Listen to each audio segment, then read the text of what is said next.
আসসালামু আলাইকুম, সবাইকে স্বাগতম গ্রেট বিম ইঞ্জিনিয়ারিং কনসালটেন্সি ইউটিউব চ্যানেলের পক্ষ থেকে। আমি আজকে আরেকটি চমৎকার ফাঁকা জায়গার ভিতরে এক ইউনিটের বাড়ির প্ল্যান নিয়ে আপনাদের সামনে হাজির হয়েছি। এই বাড়িটি করতে আপনার জায়গা পুরো লাগবে 250। আপনার বাড়ির জায়গাটি যদি 250 হয়ে থাকে বা আপনার বাড়ির জায়গাটি যেরকমই হোক না কেন, আমাদের দ্বারা ড্রয়িং ডিজাইন করাতে চাইলে স্ক্রিনে দেওয়া হোয়াটসঅ্যাপ নাম্বারে যোগাযোগ করতে পারেন। এই বাড়িতে আপনারা পেয়ে যাচ্ছেন দুইটি বেডরুমের সাথে পেয়ে যাচ্ছেন একটি অ্যাটাচড বাথরুম, একটি কমন বাথরুম, একটি কিচেন, আলাদা ড্রয়িং স্পেস এবং আলাদা ডাইনিং স্পেস।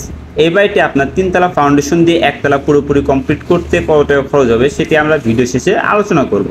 এখন যদি আমরা প্ল্যানে প্রবেশ করি তাহলে সর্বপ্রথম আমরা সিঁড়িতে আসি। সিঁড়ির পরিমাপটি হচ্ছে 7 ফিট 4 ইঞ্চি বাই 15 ফিট 10 ইঞ্চি। সিঁড়ি দিয়ে আমরা যদি ভিতরে প্রবেশ করি তাহলে সর্বপ্রথম আমরা পেয়ে যাবো একটি ড্রয়িং রুমের পরিমাপটি হচ্ছে 10 feet 6 inch by 12 feet 6 inch.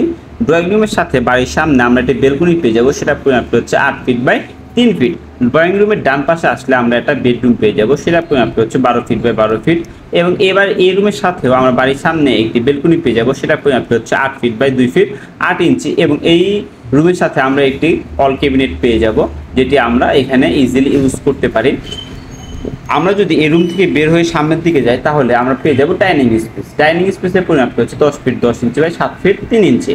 Dining এর ঠিক সামনে আমরা পেয়ে যাবো কিচেনের পরিমাপটা হচ্ছে 7 ফিট 6 ইঞ্চি বাই 6 ফিট 6 ইঞ্চি। এবং কিচেনের সাথে আমরা পেয়ে যাবো একটি কমন বাথরুম, সেটার পরিমাপটা হচ্ছে 7 ফিট 6 ইঞ্চি বাই 4 ফিট।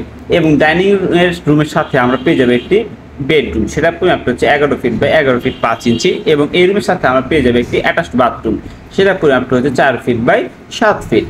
এই ছিল আমাদের আজকের ফ্লোর প্ল্যান। আপনার বাড়ির জায়গাটি যদি এরকম বাঁকা হয়ে থাকে বা আপনার বাড়ির জায়গাটি একদিকে যেরকমই হোক না কেন, আমাদের দ্বারা ড্রয়িং ডিজাইন করাতে চাইলে স্ক্রিনে দেওয়া হোয়াটসঅ্যাপ নাম্বারে যোগাযোগ করতে পারেন। এই বাড়িটি আপনার 3তলা ফাউন্ডেশন দিয়ে 1তলা পুরোপুরি কমপ্লিট করতে আনুমানিক 22 লাখ টাকার মতো খরচ হতে পারে। এবং এই বাড়িটি আপনার 3তলা ফাউন্ডেশন দিয়ে 1তলা ছাদ পর্যন্ত কমপ্লিট করতে আনুমানিক 11 থেকে 12 লাখ টাকার মতো খরচ হতে পারে। এটি একদম ফিক্সড না, জায়গা এবং ম্যাটেরিয়ালসের উপর ডিপেন্ড করে কিছুটা কম বা বেশি হতে পারে। প্রতিদিন এরকম নিত্য নতুন বাড়ির ডিজাইন দেখতে চাইলে আমাদের ইউটিউব চ্যানেলটি সাবস্ক্রাইব করে আমাদের পাশেই থাকুন।